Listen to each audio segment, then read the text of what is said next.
प्रश्न, प्राकृतिक रबर के शुरुआती संदर्भ कहाँ और कब आते हैं? 1495-96 में क्रिस्टोफर कोलंबस द्वारा नई दुनिया की खोज की दूसरी यात्रा के दौरान प्राकृतिक रबर के शुरुआती संदर्भ वहाँ।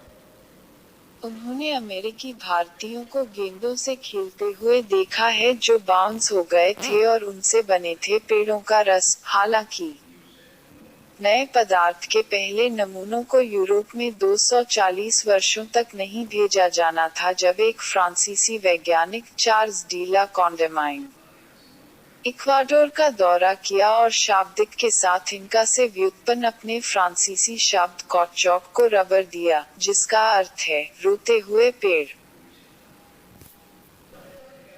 प्रश्न, प्राकृतिक रबर की खेती कब और किसके द्वारा की गई थी? खेती का पहला प्रयास 1806 में किया गया था, जब एक अंग्रेज हेनरी विकम ने ब्राजील के पेड़ों से वानस्पतिक नाम हेविया ब्रासिलेंसिस के बीज निकाले और उन्हें लंदन के केव बोटेनिक गार्डन भेज दिया। अंकुरित बीज से बीज सीलोन, अब श्रीलंका, भेजे गए लेकिन परिणाम निराशाजनक थे। हालांकि अगले वर्ष सिंगापुर में कुछ रुपए भेजे गए, जो दक्षिण पूर्व एशिया में प्राकृतिक रबर उद्योग का आधार बन गए। प्रश्न, प्राकृतिक रबर के शुरुआती उपयोग क्या थे? 1770 में अंग्रेजी रसायनज्ञ जोसेफ प्रिस्टले ने कहा कि पदार्थ सीसा पेंसिल के निशान को रगड़ने में सक्षम था और परिणामस्वरूप इसके छोटे क्यूब्स को जल्द ही इरेजर के रूप में बिक्री पर डाल दिया गया, जिसे लोकप्रिय रूप से भारत का घिसने वाला कहा जाता है। वेस्ट इंडीज में सामग्री की उत्पत्ति के संदर्भ में अमेज़न में उत्पादित रबर के जूते का भी काफी व्यापार था और अमेरिका और यूरोप को निर्यात किया जाता था। रबर के इन शुरुआती और मामूली अनुप्रयोगों के बाद यह 1820 तक नहीं था कि अन्य उत्पाद दिखाई देने लगे। यह तब था जब थॉमस हैनकॉक ने रबर को मिलाने और नरम करने के लिए एक मेस्टिक मशीन का आविष्कार किया था, जिससे इसे आकार दिया जा सकता था, और रबर के सामान बनाने का कारखाना भी बनाया गया था। लंदन में 3 साल बाद ग्लासगो चार्ल्स मैकिन्टोश ने बेंजीन में रबर के घोल से कपड़े को सिलने की एक प्रक्रिया विकसित की और उस जलरोधी वस्त्र का उत्पादन शुरू किया, जिसे उन्होंने अपना नाम दिया। हालांकि अभी भी एक बड़ी समस्या को दूर किया जाना था।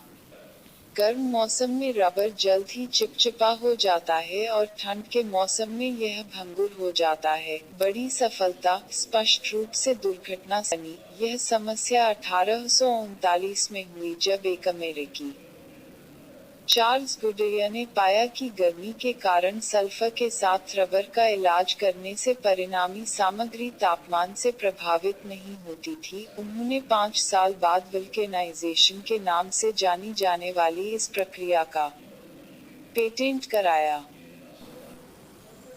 प्रश्न, प्राकृतिक रबर का उत्पादन कैसे और किन परिस्थितियों में किया जाता है? 1.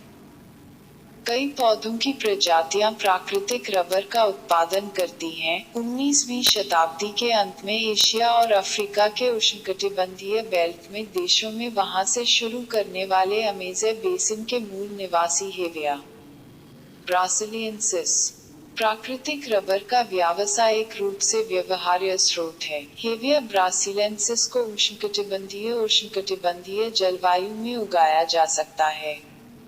लगभग 2000 से 3000 मिलीमीटर की औसत वार्षिक वर्षा वाले क्षेत्रों में समान रूप से वितरित किया जाता है, जो प्रभावी रूप से भूमध्य रेखा के उत्तर या दक्षिण में 15 से 20 डिग्री अक्षांश के क्षेत्रों में उत्पादन को प्रतिबंधित करता है। रबर को लेटेक्स के रूप में निकाला जाता है, एक सफेद दूधिया तरल पदार्थ जो पेड़ों की छाल की आंतरिक परतों में पाए जाने वाली कोशिकाओं में होता है, जिसे टैपिंग के रूप में जाना जाता है, जिसमें छाल के पतले टुकड़े को पार करना शामिल है। आधा सर्पिल कटौती की श्रृंखला में बढ़ती परत को नुकसान पहुंचाए बिना, आमतौर पर वैकल्पिक दिनों पर एक विशेष चाकू का उपयोग करके लेटेक्स फिर कट से बहता है और कई घंटों या उससे अधिक की अवधि के लिए एक संग्रह कप में बह जाता है जब तक कि यह जमा होना शुरू नहीं हो जाता है और प्रवाह बंद हो जाता है। लेटेक्स को संग्रहित करने के बाद जो इस बिंदु पर लगभग 70% पानी है, एक प्रसंस्करण संयंत्र में ले जाया जा सकता है, जहां इसे निकालने के लिए छलनी हो सकता है, मिश्रित, लेपित चादरों में लुढ़का और फिर स्मोक हाउस में सूखने के लिए उत्पादन करने के लिए रिप्ड स्मोक शीट आरएसएस वैकल्पिक रूप से जमावट के बाद इसे तकनीकी रूप से निर्दिष्ट रबर टीएसआर के रूप में जाना जाने वाला ब्लॉक रबर बनाने के लिए गहरे बिस्तर के ड्रायरों में सूखने से पहले नियंत्रित परिस्थितियों में धोया, कटा और गलाया जा सकता है। जो भी प्रक्रिया का उपयोग किया जाता है, रबर को फिर गांठों में दबाया जाता है और डिस्पैच के लिए पॉलीथीन बैग में लपेट दिया जाता है। अंत में प्राकृतिक रबर का एक छोटा सा अनुपात भी संसाधित होता है और लेटेक्स केंद्रित के रूप में बेचा जाता है। लगभग 60% रबर वाले उत्पाद को देने के लिए सेंट्रीफ्यूगल क्रीमिंग या वाष्पीकरण द्वारा पानी निकाला जाता है। प्रश्न: प्राकृतिक रबर के लिए उपलब्ध वैकल्पिक स्रोत हैं। ए. हेवियर रबर के पेड़ के अलावा दो वैकल्पिक प्रजातियों को उच्च आणविक भार के साथ रबर का उत्पादन करने के लिए जाना जाता है। गयूल पार्थिनियम अरेंजेटम और रूसी डेंडेलियन तारेक्सेकम कोक्साकिस, इन दोनों को व्यवहार्य विकल्प के रूप में माना जाता है क्योंकि उनके द्वारा उत्पादित पॉलीसोप्रीन हेवियर रबर से बहुत अलग नहीं होते हैं और वे गैर उष्णकटिबंधीय जलवायु के लिए अधिक अनुकूल होते हैं और कटाई चक्र हैवी पेड़ों की तुलना में बहुत छोटा होता है। प्राकृतिक रबर एक रणनीतिक कच्चे माल के लिए होता है। कच्चे माल के एक एकल स्रोत पर समाज की निर्भरता के किसी भी संभावित जोखिम से बचने के लिए दैनिक जीवन, अनुसंधान और विकास पर निवेश इन दो वैकल्पिक स्रोतों के लिए प्रतिबद्ध थे। प्राकृतिक रबर के विकल्पों में निवेश रबर जैव विविधता और महत्वपूर्ण आपूर्ति जरूरतों को पूरा करने के लिए प्रतिबद्ध थे। दो प्राकृतिक रबर विकल्पों में से एक हीवा के पेड़ों के साथ संगत होने की संभावना है, लेकिन हेविया रबर के लिए व्यावसायिक रूप से व्यवहार्य विकल्प के रूप में विकसित नहीं हुआ है। कई उत्पाद अनुप्रयोगों के साथ इन दो प्राकृतिक रबर विकल्पों को विकसित और तैनात करने का अनूठा अवसर है।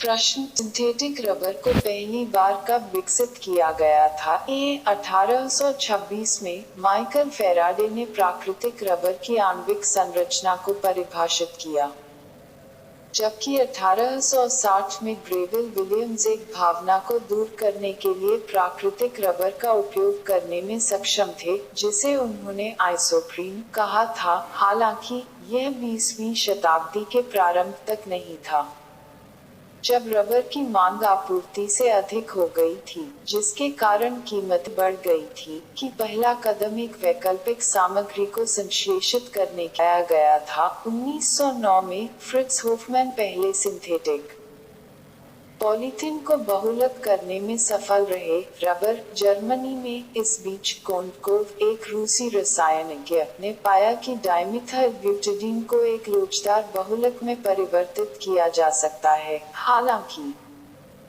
यह 1910 में था कि सिंथेटिक रबर का व्यावसायिक उत्पादन संभव हो गया, जब इस खोज को दो अंग्रेजों, मैथ्यू और स्ट्रेंज, और एक जर्मन, हैरिस, ने स्वतंत्र रूप से बनाया था कि सोडियम का उपयोग पॉलिमराइजेशन को गति देने के लिए उत्प्रेरक के रूप में किया जा सकता है। 1914-1918 के युद्ध के दौरान जर्मनी में व्यावसायिक पैमाने पर मिथाइल रबर बनाया गया था। प्रश्न, आज सिंथेटिक रबर का उत्पादन कैसे किया जाता है? 200 से अधिक प्रकार के सिंथेटिक रबर हैं। प्रत्येक के अपने घटक और गुण हैं। हालांकि, सभी में पॉलिमराइजेशन प्रक्रिया शामिल है, जो बहुलक बनाने के लिए रासायनिक रूप से मोनोमर्स को एक साथ ला रही है। भौतिक रूप से पॉलिमराइजेशन मोनोमर की रासायनिक प्रकृति के आधार पर मोनोमर आमतौर पर एक तरल या गैस को रबर, प्लास्टिक या फाइबर में परिवर्तित करता है। सादगी के लिए स्टाइलिन ब्यूटाडाइन रबर (SBR) का उत्पादन, जो कि दुनिया के लगभग 37% ठोस सिंथेटिक रबर की क्षमता का प्रमुख सामान्य उद्देश्य सिंथेटिक रबर है, का चित्रण किया जाएगा। SBR दो मोनोमर से बनाया जाता है, स्टाइरीन एक तरल और ब्यूटेडीन एक गैस। बहुसंख्यक मोनोमर तेल से प्राप्त होते हैं। स्टाइलिन आमतौर पर एथिल बेंजीन से बनाया जाता है, हालांकि इथाइल बेंजीन को पेट्रोलियम की धाराओं से निकाला जा सकता है, लेकिन इसे एथिलीन और बेंजीन से भी संश्लेषित किया जा सकता है। रिफाइनरी धाराओं से कई तरीकों से ब्यूटाडीन प्राप्त किया जा सकता है। ये धाराएं प्राकृतिक रूप से रिफाइनरी गैसों या गैसों द्वारा प्राप्त हो सकती हैं, जो क्रैकिंग द्वारा प्राप्त की जाती हैं, अर्थात गर्मी द्वारा बड़े अणुओं को तोड़ना। आमतौर पर उत्प्रेरक की उपस्थिति में एक उत्प्रेरक की उपस्थिति में स्टाइलिन और ब्यूटाडीन का बहुलककरण भी किया जाता है। पॉलिमराइजेशन को पारंपरिक विधि द्वारा किया जा सकता है, जो पानी में मोनोमर्स को एक पायस के रूप में या कार्बनिक विलायक में घोल में फैलाया जाता है। किसी भी मोनोमर्स जो बहुलक में परिवर्तित नहीं होते हैं, बरामद होते हैं, जबकि एक्स रूप में बहुलक को टुकड़े टुकड़े स्क्रीन किए गए, धोया और फिल्टर किया जाता है। एक गर्म हवा सुखाने की मशीन में क्रम को सुखाया जाता है, जिसके बाद सूखे रबर को बेलकर उसे तुच्छ के लिए पॉलीथीन बैग में लपेट दिया जाता है।